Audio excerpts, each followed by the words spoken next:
देखिए, Bharatiya Janata party vote की चोरी करती है, इसमें तो कोई संदेह नहीं है। पूरा देश देख रहा है कि भारतीय जनता पार्टी ने किस तरीके से वोटों की चोरी करी।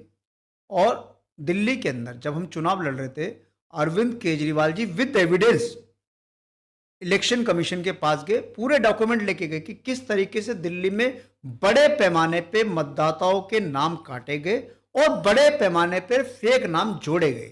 अरविंद केजरीवाल जी की विधानसभा नई दिल्ली के अंदर जब 2020 में चुनाव लड़े थे और जब 2025 का चुनाव है, किसी भी विधानसभा में वोटर बढ़ते हैं, कम नहीं होते।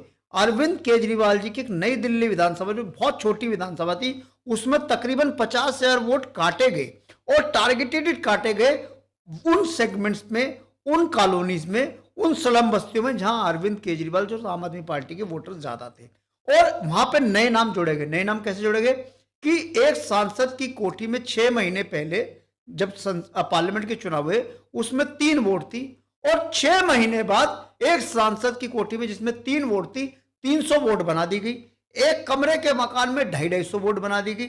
एक कमरे के मकान में 250 लोग कैसे रहते हैं? बहुत लॉजिकल है। हम लोग गए, हमने बोला कि बड़े पैमाने पे नकली वोट बनाई जा रही है और असली वोटर्स को काटा जा रहा है। जो वोटर्स वहां पे कई कई सालों से रह रहे थे, 40-40, 50-50 साल से रह रहे थे, उनकी वोट काट दी गई, उन्हें बताया नहीं गया। उन्होंने जब अपनी वोट के लिए अपील करी तो उनको बोला नहीं, आपके व्हाट्सएप पे करेंगे। वो चाहे सरी गरीब आदमी, दिहाड़ी मजदूर, वो कैसे व्हाट्सएप देखेगा? उसके पास व्हाट्सएप वाला फोन ही नहीं है। उसको बोला हम आपको बुलाएंगे, आपकी हियरिंग होगी, कुछ नहीं हुआ।